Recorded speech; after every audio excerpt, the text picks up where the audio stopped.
You, you know, there's a filter that you can like filter out background music. Yeah.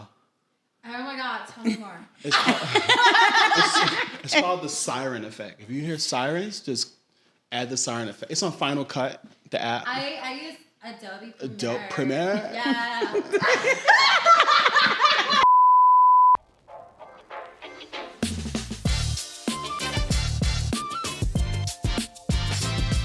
Hey y'all, welcome back to Unscripted. I am your host Shantara, and today we have another special guest, Nick.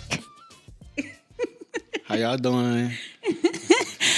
Okay, so I have a grip of questions for you. Answers for you. Okay, where are you originally from?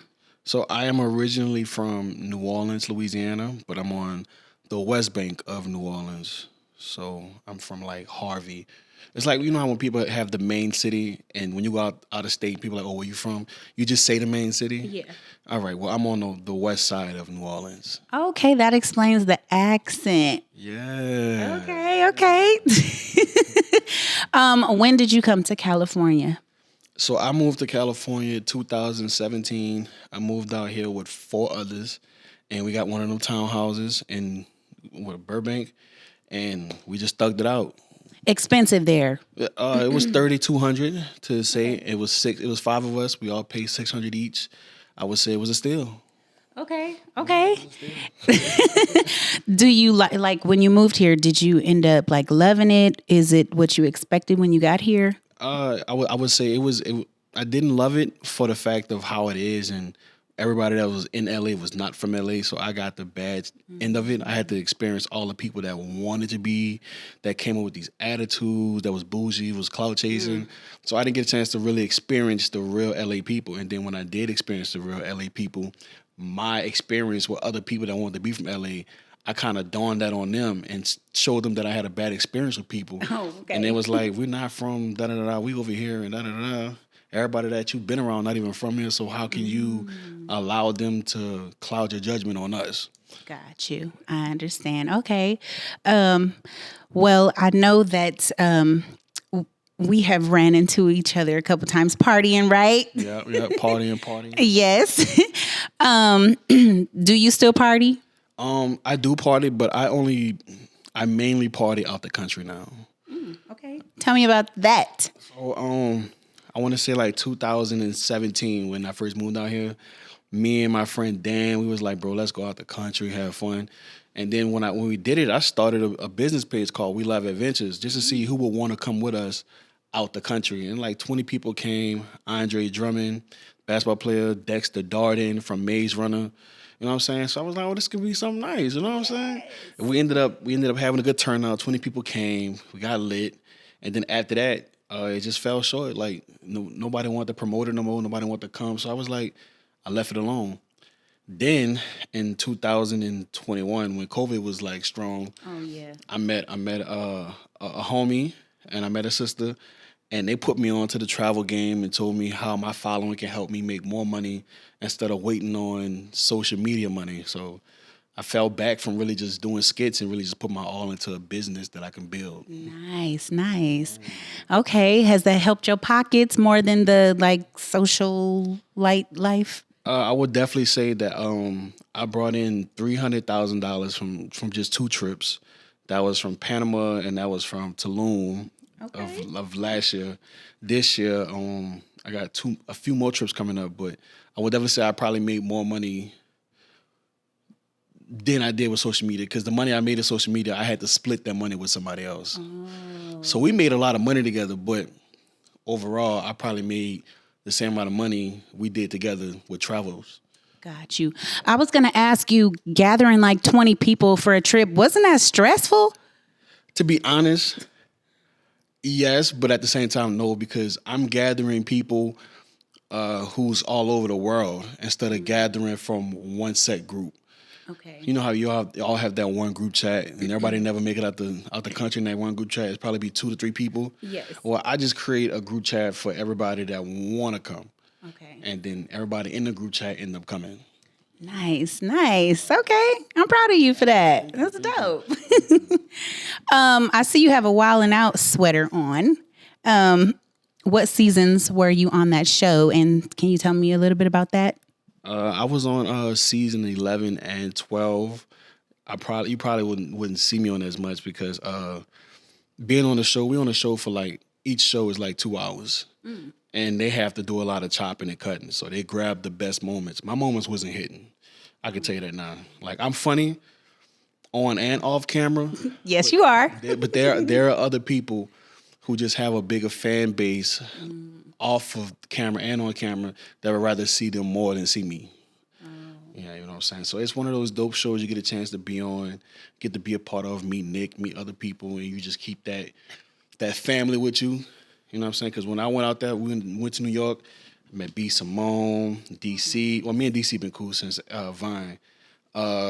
Goddamn Zoe. They funny, by the way. Yes. All funny. Yeah. Who else, man? I'm trying to name the people that was a part of the influencer world, not just the comedy world. Got you. But Dan was on there. I think Jason Lee was on there. They grabbed Jason Lee too, so it was dope, and we all had a good turnout. okay. I think the first time that I've ever seen you on social media, like before we met, was like a video with you and Dan. Yeah, me and Dan kind of turned the game around. We kind of made 60-second videos go crazy. Yeah. We opened up a lot of doors for a lot of people. You know what I'm saying? Yeah. Yeah. Okay. So can I ask you some personal questions? On a scale of personal, how personal are they? Like 1 through 10? Like, I would say like a 7. All right, that's not bad. That's not bad. Okay. Because I can lie about those. That's not bad. Don't be lying on unscripted. No. I see you got newly engaged, right? Yeah. Yes. How long have you guys been together? Me and my fiance been together, I want to say December 28 of 2019. 1918. Yeah. That's a minute. Yeah. Because after we first started talking, I ended up going to DR for my 27th birthday. So I would definitely say yeah. Okay. Yeah, so it was around the 20. Well, I want to say congratulations. I really like her for you. Like, I love her for me. Yes. She's just so amazing. yes, You know? no, Yeah. she really is. She is. Yes, I've met her. She's an amazing person. She's always been sweet. She's sweet to y'all. Oh, okay. Well, She's super sweet to me. okay. You thought, Okay. you thought that was gonna go left? Yep, I did. Do you want to create a family one day, children? To be honest, yes. I think after we get married, I want to do that. You know what I'm saying? Because I've had bad experience with trying to get someone pregnant and then the kid not being mine, and then it just goes sour from there. So I'm at the point to where like, if I'm gonna do this, I want to do it the traditional way now because I'm scarred. So that's why I proposed to her last year. We're getting married this year. And This is the year. after that, then the baby's gonna follow, then the house follow. You know, I just don't want to put my all in somebody that can be for somebody else. Right. I wanna do it the white way, the right way. No, you didn't. I am not about to play with you. All right, I'm done trolling. But yeah, I just want to do everything different from when I did it because I learned my lesson. I'm one of them people. That's good. That's good. And I also noticed that you are doing like a lifestyle change too, right? So you working out and stuff. You want to go into that? Well, yeah. The reason why I started working out is because I started boxing, celebrity influencer boxing, and you kind of you can't really just be too tired when you get in the ring to fight these other people. So boxing is not really a hobby; it's a lifestyle. So I have to change how I eat. I have to change my workout I have to work out my sleeping patterns. I can't do a lot of stuff because I have to keep testosterone in my body. You know what that means? All right. Nope. I can't fornicate. What? Yeah, I can't masturbate. For how long? I mean, I don't want to know you. For months at a time. I have to keep that testosterone in my body so that when I do go to train, I'm not tired, I'm not exhausted, I'm not fatigued, and I just have all this energy to just keep going That's the first. I'm sorry. This what? Like that's the first time I'm ever hearing anything like There's that. a lot of. That's why a lot of some people what the thing is for Lent they'll give up sex and then they'll be like, oh, I started doing this, I started being better at this, da da da da. I have the energy to do this. It's because they have that testosterone built up to where they can do a lot of stuff that they want to do. Sometimes after you get that one out the way, and you're like, oh, I'm tired, I'm gonna go to sleep now. You know what I'm saying? Some people that don't, they be up all day just working. Right. That makes sense. Okay. Okay. I don't even need the definition of testosterone. You basically just explained it for me. Yeah. Okay. Well, you be probably kicking some ass in the ring, right? Now I'm gonna have to be kicking some ass because I messed up before my last fight. You know what I'm saying? But hey, sometimes duty calls. Were there any obstacles or hurdles that you had to overcome when you came to California? As far as coming to California, yes, I ended up giving my apartment back to somebody in Baton Rouge and letting them stay there, thinking they was gonna pay the rent on it. They ran it up, didn't pay the rent on it. So now I have all this stuff on my credit. So now the money that I'm making with Dan, we have to send to Baton Rouge to get the credit fixed and get that notice off. Then This wasn't some. I'm sorry to interrupt you, but that wasn't somebody you knew personally, right? yes, it was. It was. I want to say it wasn't my brother because my brother was living there with us, but he let somebody move in after him, and he didn't do the right thing. I got into beef with my cousin. We moved in with each other. We had got a house in Burbank. We was being petty, fighting over dumb stuff. I told him don't come back. He locked the master bedroom. He put fish, all type of seafood in the bathroom. It brought all type of flies in there. The owner was like, "Hey, we gotta kick you out," type stuff, and I'm just like, damn. So after thoroughly trying to clean it, it never really got clean. So I got kicked out of that place. Went and got a new spot.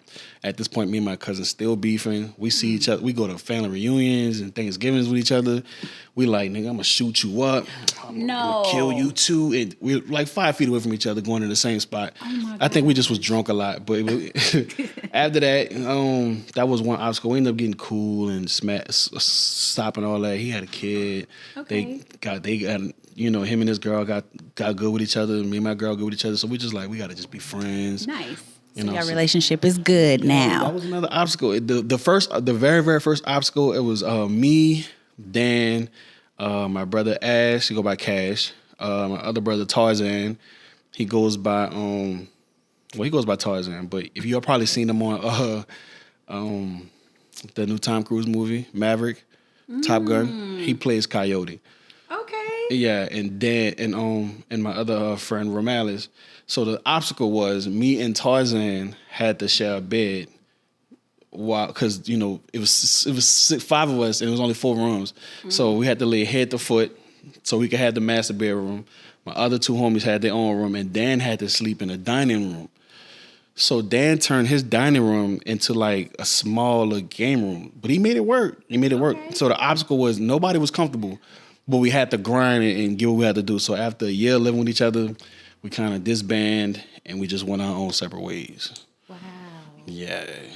Sheesh. It's a lot being in LA. It's a lot. Yes. As an influencer, it was a lot.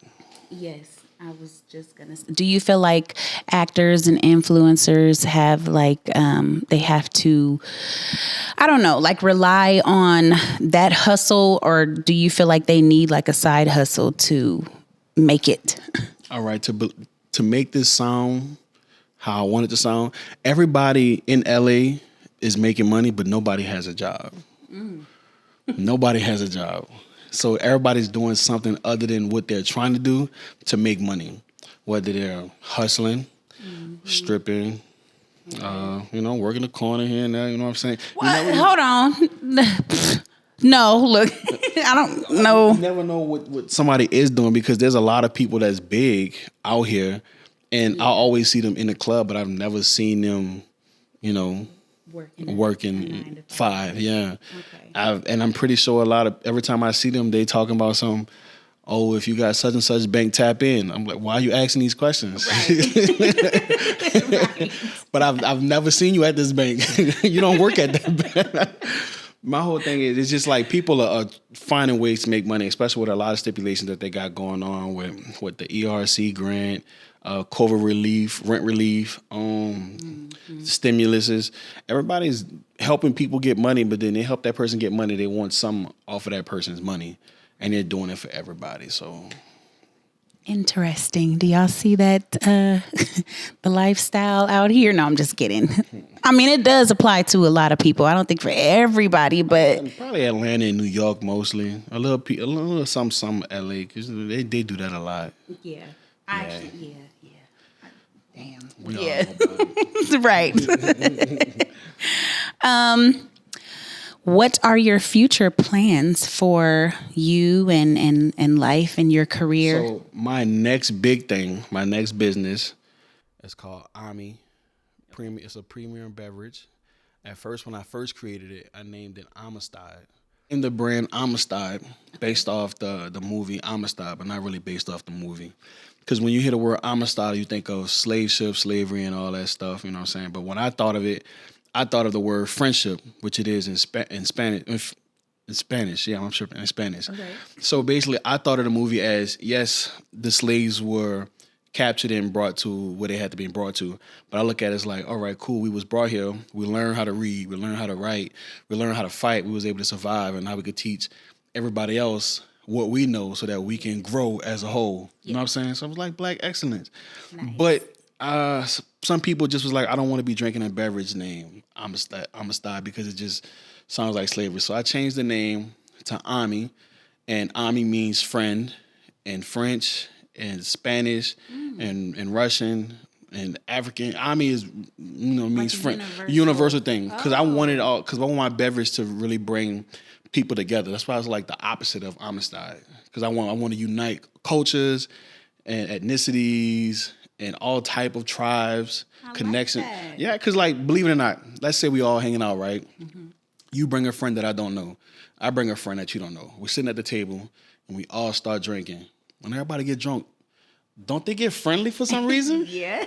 They be like, yo, you friendly as hell. Like, you don't even know. Why you touching their shoulder? You Right. don't When I drink, I'll be happy. Yeah, if you get real friendly, I like you even have some girls that be like, oh, when I start drinking, I won't fight. She's being friendly by telling you how she is. What friend would tell you how she is?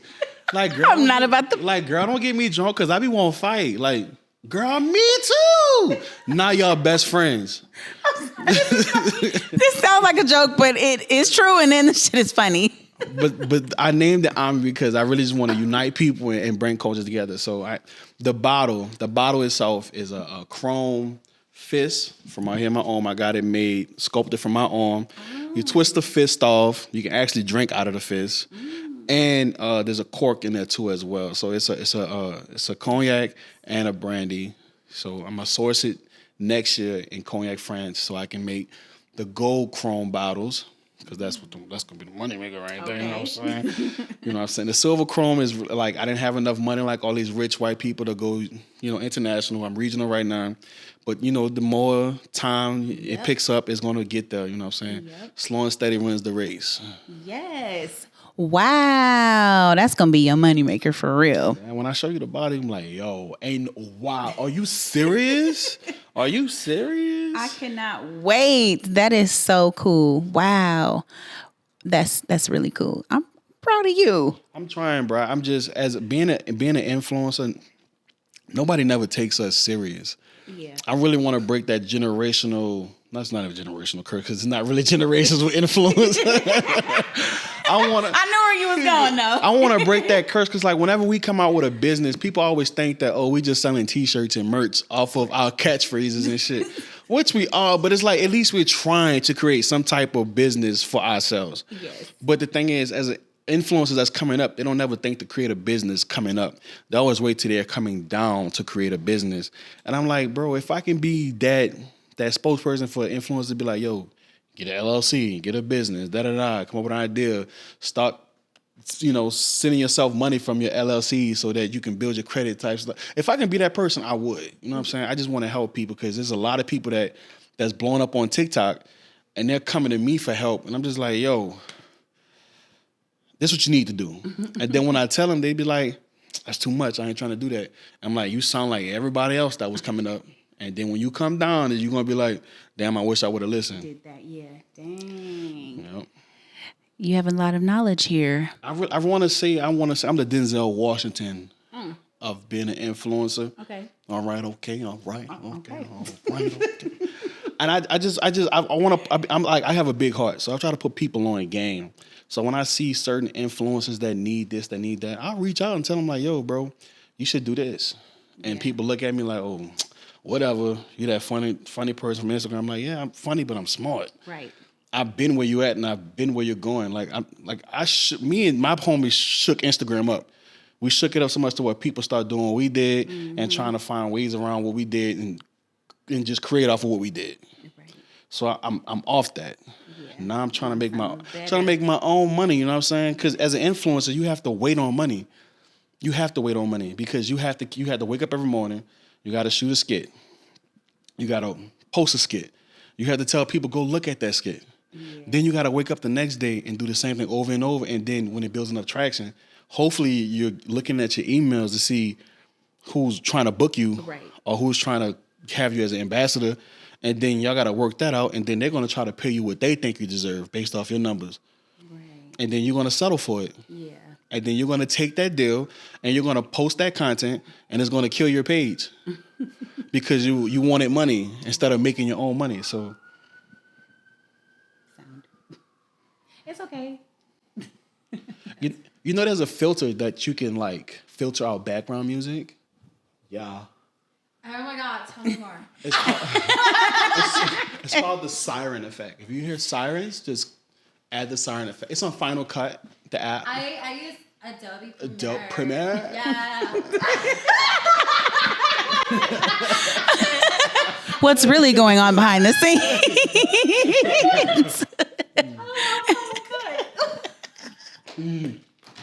I think Adobe Premiere You downloaded anyway. it? Did you download it? Final Cut? Yeah. I have to pay for Final Cut. Do you really?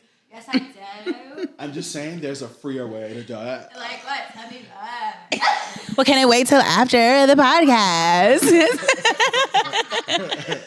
So as far as when influencers are taking these deals because they need money, you know, because like they said, our followers never equals our dollars, you know what I'm saying? Because we may have 1 million followers, but we don't have $1 million. So when we do have stuff coming in, the first thing we see is like, oh, you want me to do 6 posts for 2 months and you want to pay me $13,000?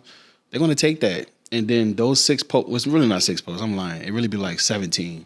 What? Yes. Any major big fashion brand that you see a lot of people posting, they go by the month. They probably do two times a week, 3 times a week, and they go for the whole month.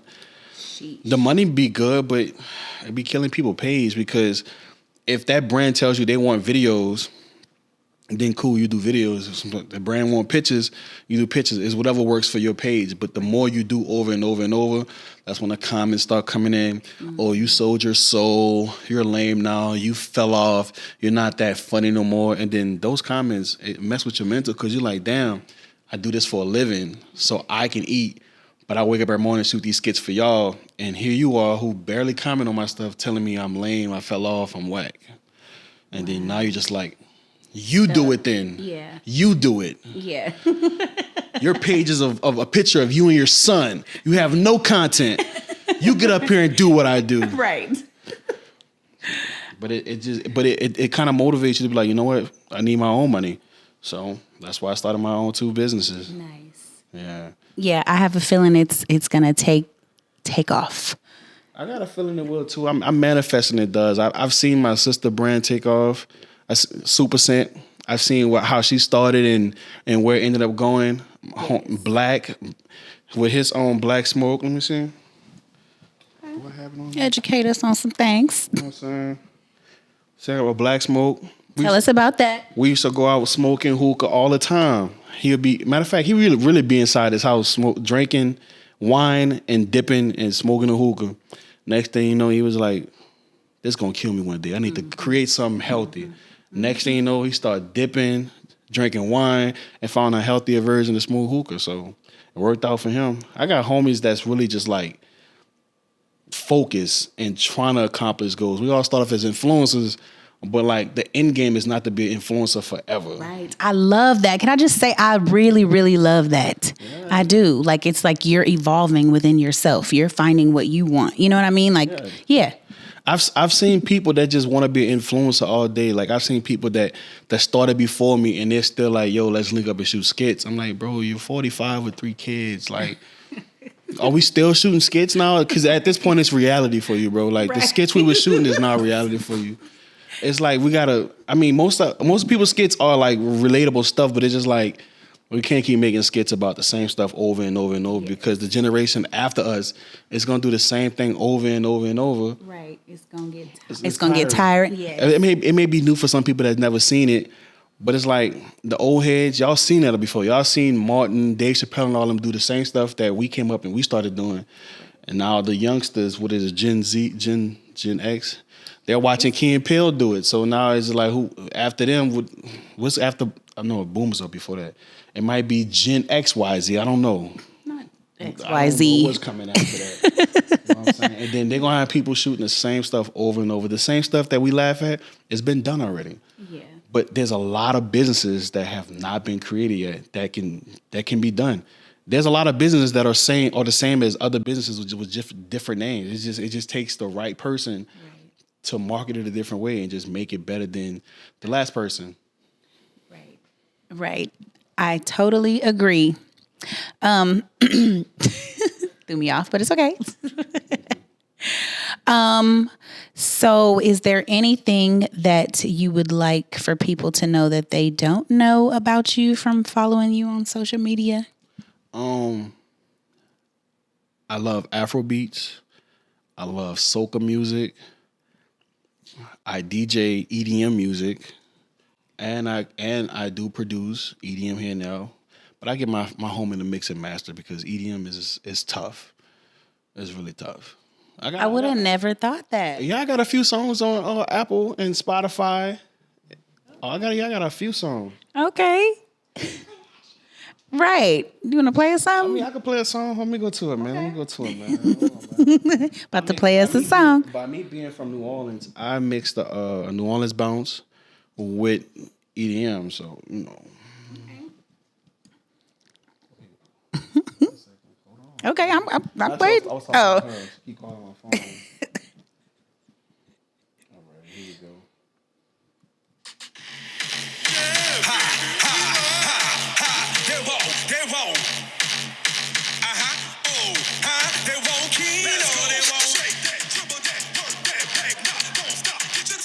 Sound like a regular twerk song, but then it builds up and drop like an EDM song. Okay.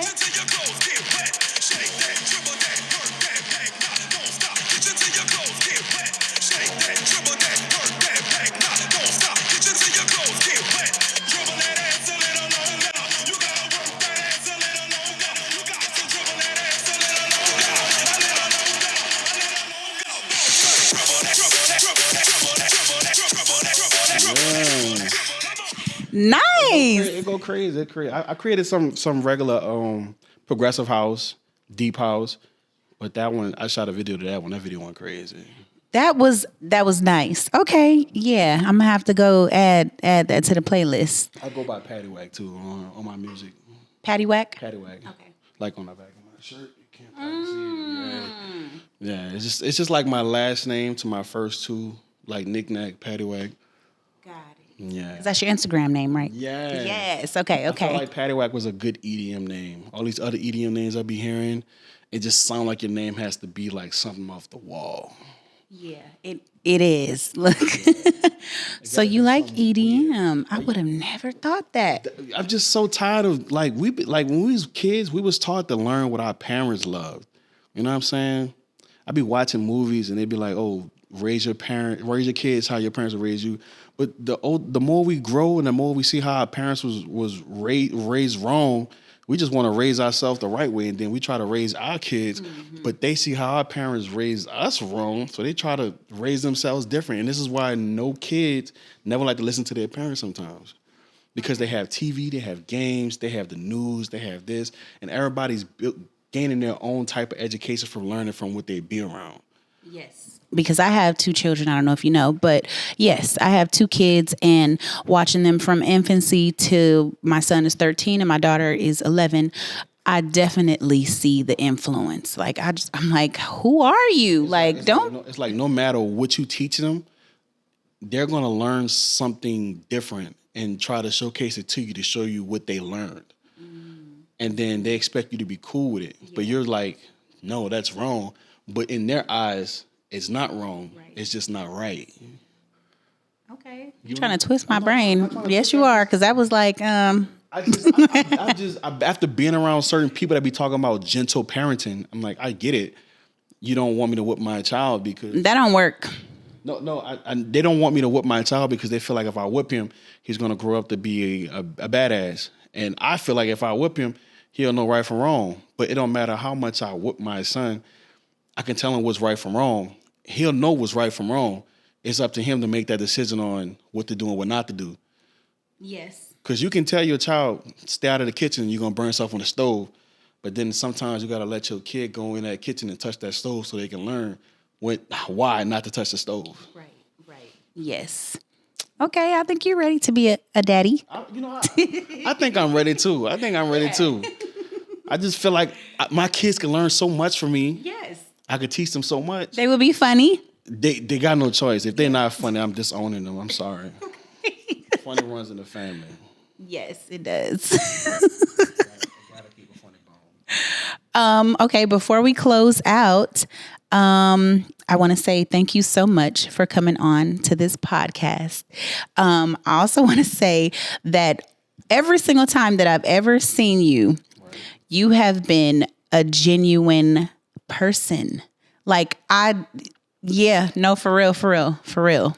Like there have been people in the industry that they just think they here, and you are just like so cool. Like you are here to me, right. But you're just a genuine person, and I fuck with you.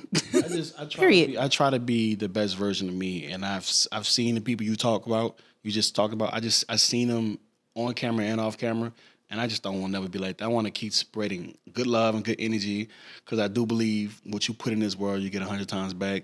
So I try to put out all the love in the world so that I can get all this love back. Yes. All of it. Here it is. Well, thank you guys so much for watching, and I will see y'all on the next episode. Peace. Hey, say it again. Hey.